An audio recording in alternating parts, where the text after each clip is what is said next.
Our country's oldest president turns 81 today. His age clearly becoming a political liability. Biden was born in 1942.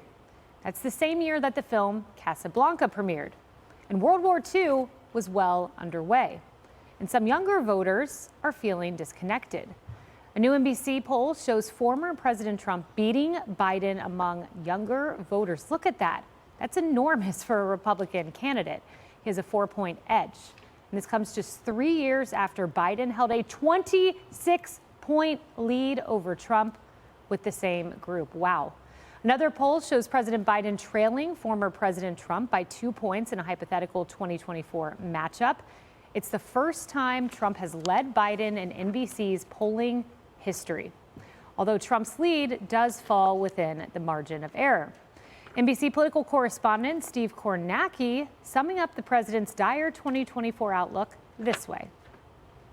If you take a look here by party, I think it's significant for two reasons. One, independents, obviously, more than 2-1 disapprove. You don't want to be there as an incumbent president, but I think equally significant, no surprise, 7% of Republicans approve of Joe Biden's job performance, but 3 times as many Democrats, 21%, that's more than 1 in 5, say they disapprove. You need much more unified support in your own party if you're going to have a successful re-election campaign.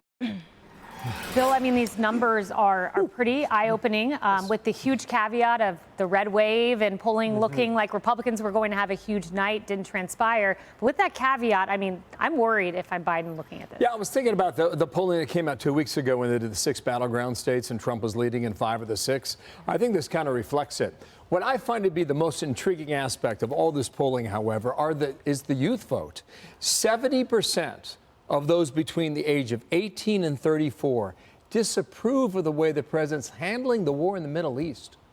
60 days ago, no one even thought about that. Now, you think about like the internal strife there is within the Democratic Party, and this youth vote reflects that. I would say, in addition, everybody's going to make a big deal about the birthday today, 81.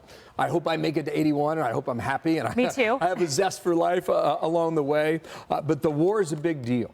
And I think the student loans that were the forgiveness that was promised this age group, I mean, a little bit here, a little bit there, it's not been the it has not been the issue that the president wanted it to be in terms of removing student loan obligations for millions and millions of Americans. I think if you think about the New York Times poll, not to cross polls here too much, but what they're suggesting is that if you were to get a conviction in one of these trials, some of these numbers change upwards of 6%. Now, in a nation that's pretty much 50-50, that could be significant. But I would ask you guys and the audience at home whether or not a conviction really is sort of that rock around Trump's neck. Remember, he said, I could stand out on Fifth Avenue and shoot someone and I would still win. And I think thus far, if you look at Trump's approval ratings, the more these court cases happen, he just ticks up a little bit each time in each one of these polls. So watch all that. It's an X factor. You know, I always expect the October surprise. What's the one October surprise? Well, there are so many X factors, that being one among them, Biden's age being another. And internal strife, Carly, look at these headlines. Okay, this is what the president woke up to on his birthday weekend. Biden campaign works to assuage Democrat fears. Politico, Biden campaign facing heat over plans to deal with age. Wall Street Journal, Joe Biden turns 81 years old, running for re-election. Is in his condition is an act of profound selfishness. The first two, Politico and Washington Post, were based on interviews with 30 and then more than a dozen. Oh, boy. And that's why the White House Comms Department is like, oh, my gosh, please, let's focus on the turkey pardon. Last year, it was the wedding. Very much Today planned accordingly. Carly, it's Liberty and Bell. We just had that a minute God ago. bless them. I'm glad that they were pardoned. And I also think that a lot of 81-year-olds out there watching right now are like, how the heck did I get roped into this age conversation? It's not about the age so much as his condition. That's really the big issue. And I'm glad that, Bill, you brought up that New York Times Siena College poll. that showed Trump winning in 5 of the 6 swing states, because it also showed, I think this is really interesting, that Donald Trump would lose in a head-to-head matchup with any other generic Democrat aside from Joe Biden. So Biden has said that the reason he's running for president is to keep Donald Trump out of the White House. How ironic that his presence in this race could ensure just that. Also, something to watch is Democrats' rebuttal to this age and condition conversation. You're already starting to see it forming. J.B. Pritzker said something like, well, you know, he may be old, but his ideas are not. His ideas are fresh and new. Republicans' ideas are the antiquated ones. So I think that that will be the through line and the rebuttal going forward to the fact that there are a lot of age concerns with Joe Biden. There are, and there doesn't seem to be a huge rebuttal other than the one that you underscored, because Emily, at one of these big swanky retreats, Ron Klain, former chief of staff, was asked about this. You know, what's the backup plan? And this quote stood out to me, Washington Post.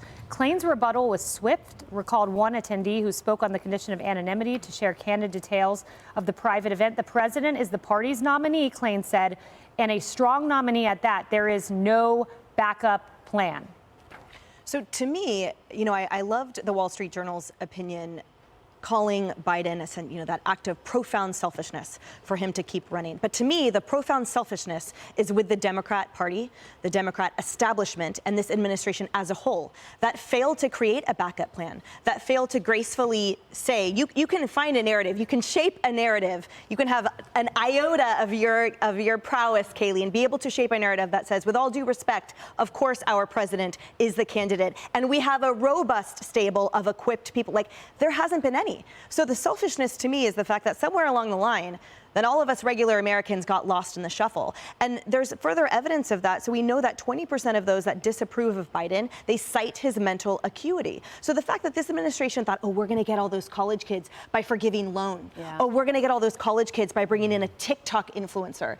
The amount of oversimplicity and overgeneralization that they treat every box that they pat themselves on the back on to have that box within their wheelhouse. I mean, it's sort of mind-numbing, and the numbers reflect people's sheer disappointment with that level of broad stroke painting. So the disapproval, record high in this Fox News poll, men 63%, voters under age 45, 62%, Hispanic voters 60%, those with college degrees 57%, and African American voters 41%. The numbers are there if the Biden administration would have chosen to look at those people for who they were and what they represented rather than the color of their skin or the gender of their choice. Now, Kennedy, you know, again, a word of caution to Republicans, though. The Biden administration does have a good social media playbook. They pulled in the TikTok influencers ahead of the midterm elections. Aggregate following of tens of millions of people were able to ram through a message on a channel where young voters could hear them. He is losing so much with younger voters. In fact, in those 5 battleground states in the New York Times Siena poll that we were talking about last week, Trump and Biden are both losing to RFK Jr. So they are ignoring a lot of signs here. And I think a big push here by establishment media types is to ring the alarm bell so Democrats kind of wake up to this and feel a sense of urgency, because complacency is going to lose them the White House. There's no doubt about that. And every president faces a tough time at this point in their presidency. But it's usually things like the economy and foreign policy and, you know, military hotspots. And those things can resolve themselves. The one thing that will not resolve itself for Joe Biden is his age. It is his mental decline. None of that is going to get better for him, and it could get much worse in a very short period of time. And the problem here is he's having an impossibility quilting together a coalition. You know, Emily points out all of those groups that are at record disapproval for him. He needs all of them, and he is losing support fast. And I don't know how you take those pieces and get them back together with your frail, shaky hands. A huge wake-up call, and he's an incumbent. He's an incumbent with these kinds of numbers, so we'll see if they get it together. Hey everyone, I'm Emily Campagno. Catch me and my co-hosts Harris Faulkner and Kaylee McEnany on Outnumbered every weekday at 12 p.m. Eastern, or set your DVR. Also, don't forget to subscribe to the Fox News YouTube page for daily highlights.